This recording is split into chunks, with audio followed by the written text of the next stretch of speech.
There are many places online to find fictional stories to give you sleepless nights. But true fear? That comes from what's actually out there hiding in the shadows. Every now and then, the true dangers of life make themselves known, and people can't help but share those brushes with the strange and supernatural. You don't have to pick up a book or watch a film to discover the horrifying entities and events that can creep into your life. The truth is already here, hiding nearby you. Here are 5 spine-chilling encounters with demons. I saw what my daughter is afraid of. Supernatural phenomena quite often begin slowly before reaching a sometimes deadly crescendo. In the case of Robert and Molly, a married couple with 2 young kids, the thing haunting their home seemed to grow with power as the ghostly presence made itself known. Molly knew their home was haunted for a few years, but she never felt that it was dangerous. Objects would sometimes move on their own or be transported from one room to another, but there was no clear threat being made. That changed suddenly when Molly and Robert moved one of their bedrooms around. Their 2 children, Tom and Jeannie, shared a bunk bed, but when they gave Tom and Jeannie their own separate beds, whatever was haunting the house seemed to grow more forceful. Tom and Jeannie, both of them under 10 years of age, began to grow frightened of their room, especially at night. Something would close their bedroom door as they slept, and they would sense that it was watching them as they slept. Then one night, their mother Molly woke up in her own room. The door was open and she could see down the hallway into the living room. A child-shaped shadow then appeared. It looked straight at her and then moved into the living room, sat down, and vanished. Fearing for her kids' safety, Molly slept in the kids' room the next night. That was when the worst came of it. She heard the sounds of hands slamming against the wall, and she knew then that the thing was climbing across the ceiling and down towards her and her daughter. After that event, the family moved into a new home, far away from anywhere the entity could reach them. A statue of Jesus. Tanya and Fred both attended Lewis and Clark College in Portland, Oregon back in the 1990s. It was there that they would quite often go on nighttime walks around the campus. The grounds of the college were leafy, and it was the perfect place to go on a romantic walk. The serenity of those walks, however, ended abruptly in March of 1993. That night, they looked across the street from the campus to an old Catholic institute where nuns and priests studied regularly. Walking across the road, they soon found that the grounds were very captivating. As they walked to a more secluded part of the grounds next to an old chapel, they found a large group of bushes. In the heart of those bushes stood a statue of Jesus Christ. This in and of itself didn't seem unusual, but Tanya was particularly entranced by the statue. The figure stood with its hands outstretched in front of it and towered over both Tanya and Fred as they noticed a strange expression on its face. A kind of subtle grin, almost a smile, but not quite. For some reason, Tanya felt compelled to reach out and put her hand in the hand of the statue. When she did, she looked up in horror. Instead of a hand holding hers, it was a claw covered in hair. The figure was no longer that of Jesus Christ, but of a hideous creature with large teeth and collapsed, blackened eye sockets. Tanya pulled back as soon as she could, and both Tanya and Fred ran back to the safety of the college campus that very night. To this day, the two of them are unable to explain what they saw, but know in their hearts that it was something truly evil. Consumed by fire. Thomas has always wondered what happened to his grandmother. The way she was found has puzzled his entire family and officials for years. The only reason he shared his experience was because he wants answers to her untimely demise. The grandmother's name was Charlotte.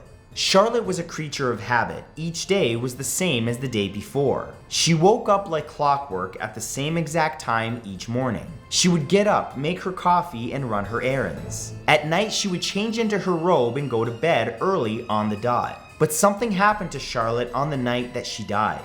Investigators found her body in what was left on her bed. The bed itself was found to be twisted and molten, despite being solid iron. The rest of the room had not caught fire. It was as if the flames had burned only for the briefest of moments.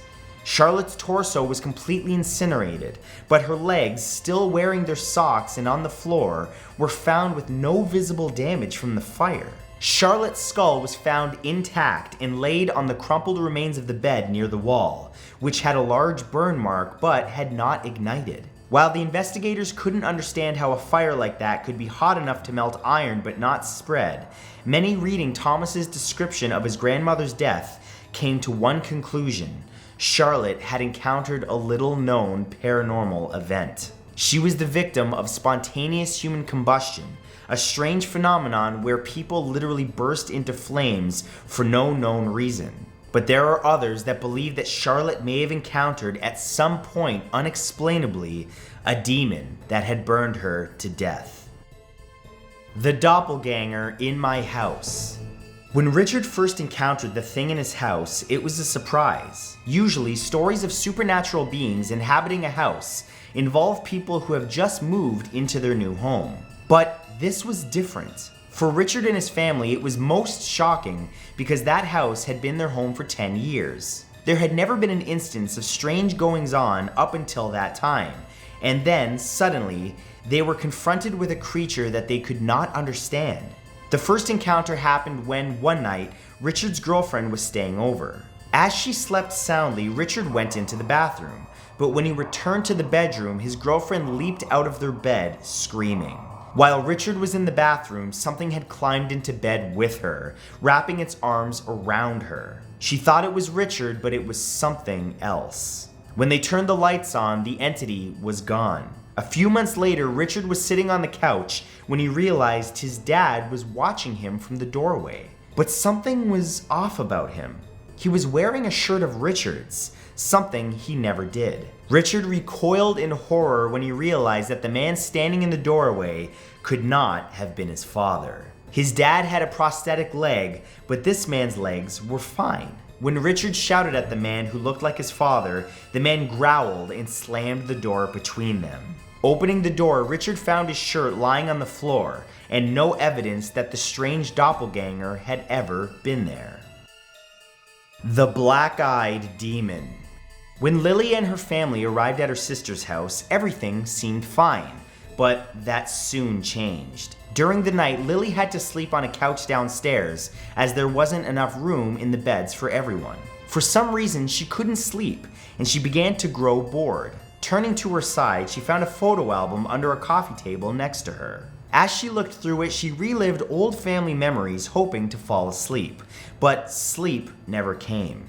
As the sun rose, she was still wide awake and now just waiting for her family to wake up. Soon her mother entered the room, but just as Lily was about to tell her mother that she was awake, something stopped her. She could only see her mother from the back, and while it looked like her hair wasn't quite right, and the dressing gown that she was wearing was the wrong color.